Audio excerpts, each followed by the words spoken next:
اس دوستو، اسلام کے جو بنیادی عقائد ہیں جن کی بنیاد پر پورے دین اسلام کی عمارت کھڑی ہے، ان میں سے ایک بنیادی عقیدہ آخرت ہے۔ ہم جو کچھ بھی یہاں اعمال کریں گے اور جس طرح کا بھی ہم یہاں وقت گزاریں گے، صبح قیامت اللہ کے حضور ہم حاضر ہوں گے اور ہمیں اس کا حساب دینا ہے۔ قرآن مجید میں جو حساب کا تذکرہ کیا گیا ہے، وہ تذکرہ بڑے انوکھے انداز میں کیا گیا ہے۔ اللہ کریم نے فرمایا فَوَرَبِّكَ لَنَسْأَلَنَّهُمْ أَجْمَعِينَ،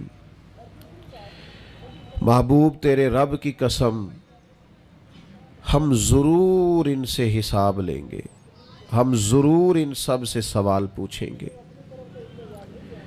اللہ فرماتے ہیں حبیب میں نے ان سب سے سوال پوچھنا ہے۔ کیا پوچھنا ہے؟ اما کانوا یعملون، وہ جو عمل انہوں نے کیے، وہ جو عمل یہ کرتے تھے، اس کے بارے میں ضرور ان سے سوال پوچھنا ہے۔ قیامت والے دن ہر شخص سے سوال کیا جائے گا۔ ثم لتسألن یومئذ عن النعیم، اللہ فرماتا ہے ہر نعمت کے بارے میں تم سے پوچھوں گا۔ نبی رحمت نور مجسم شفیع معظم صلی اللہ تعالی علیہ وسلم اللہ کے حضور یہ دعا مانگا کرتے، اے اللہ مجھ سے آسان حساب لینا۔ حضور سے کیا حساب ہونا ہے؟ نبی پاک کے صدقے اللہ اگلے پچھلوں کی بخشش فرمائے گا، لیکن حضور جو دعا مانگتے کہ اللہ آسان حساب لینا، تو سیدہ عائشہ صدیقہ رضی اللہ تعالی عنہ عرض گزار ہوتی، یا رسول اللہ صلی اللہ تعالی علیہ وسلم اس کا کیا مطلب؟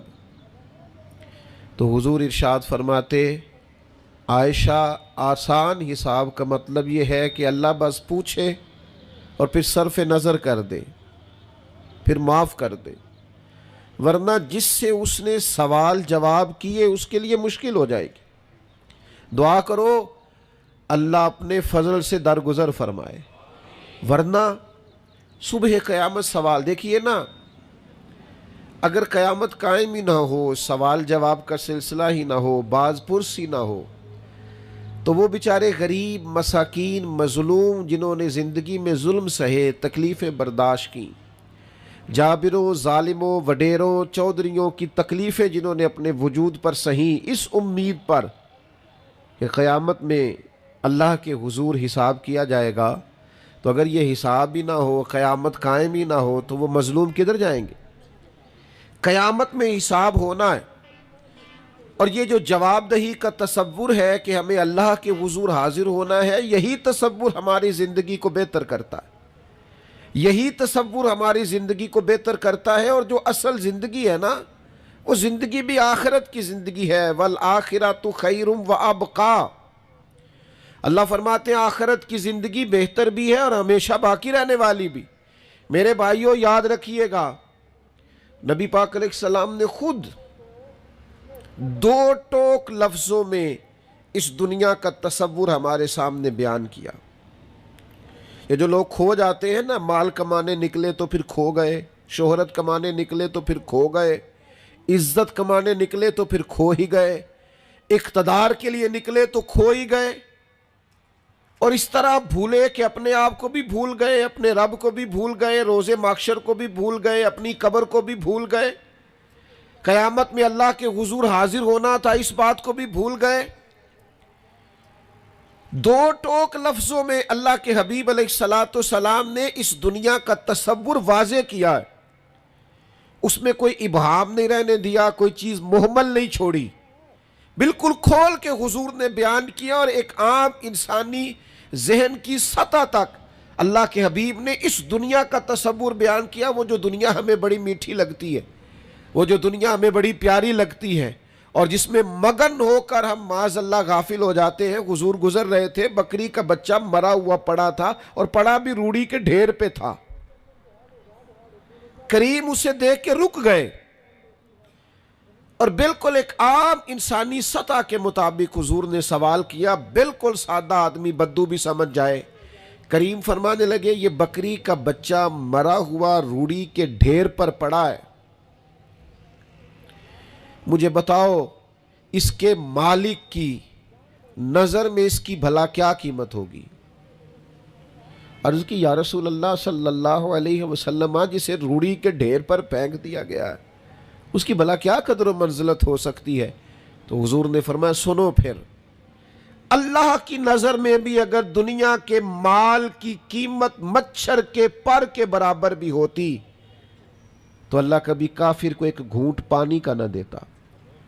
اس کی کوئی قیمت نہیں دنیا کے مال کی، اس لیے تو کافر کو بھی دیا، اس لیے تو فاسق کو بھی دیا، اس لیے تو ظالم کو بھی دیا۔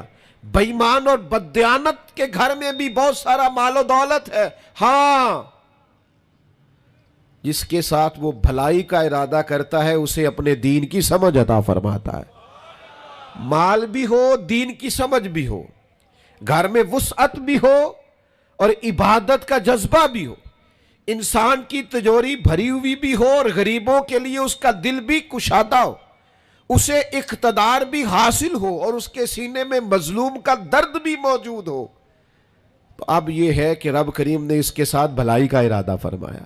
لیکن اگر یہ کہ فقط دنیا ہی ہو، فقط پیسہ ہی ہو، فقط اقتدار کا لالچ ہی ہو، کھو نہ جائیں یارو، ہم کہیں کھو نہ جائیں، کہیں ایسا نہ ہو کہ کاروبار کی مشقت سجدوں کی لذت لے جائے، کہیں ایسا نہ ہو کہ دولت جمع کرنے کی حرص غریب کا درد ہم سے لے جائے، کہیں ایسا نہ ہو کہ اقتدار کی دوڑ میں ہم کسی مظلوم کی آہ ہی نہ سنیں، ہم کسی کا دکھ ہی نہ بانٹیں۔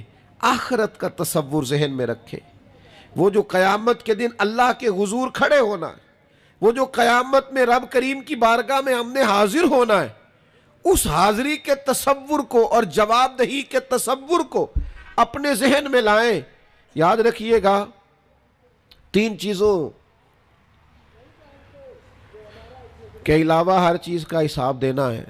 ایک سر چھپانے کے لیے جھونپڑی مکان، ایک پہننے کے لیے کپڑا، ایک کمر سیدھی کرنے کے لیے غذا، اس کے علاوہ جو کچھ بھی ہے اس سب کا حساب دینا ہے۔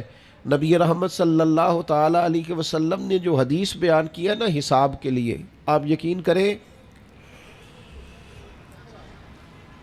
پوری روح متوجہ ہو جاتی ہے، انسان کے جتنے لطائف ہیں وہ سارے بیدار ہو جاتے ہیں، اس کے باطن کے اندر تک گہرائی تک وہ لفظ اترتے ہیں۔ میرے کریم فرماتے ہیں رب قیامت کے دن بندوں سے فرمائے گا کیا میں نے تیرے لیے کان اور آنکھیں نہیں بنائی تھی؟ کبھی اندھے سے مل کے دیکھے نا، کبھی بہرے سے بات کر کے دیکھے نا۔ رب فرمائے گا کیا میں نے تیرے لیے کان اور آنکھیں نہ بنائی تھی؟ اللہ فرمائے گا کیا میں نے تیرے لیے جانوروں کو، کھیتوں کو مسخر نہیں کیا تھا؟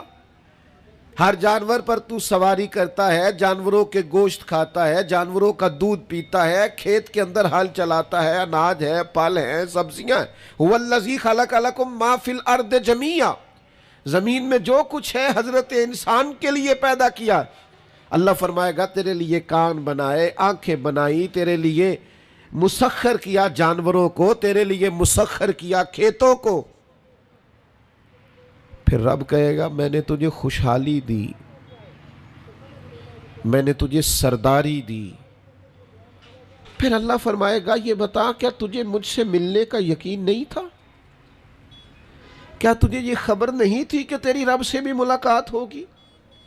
تجھے اللہ کے حضور بھی حاضر ہونا ہے، تجھے اس کا یقین نہیں تھا؟ اور حدیث پاک کا جو آخری جملہ ہے وہ ہر دل پر دستک دیتا ہے۔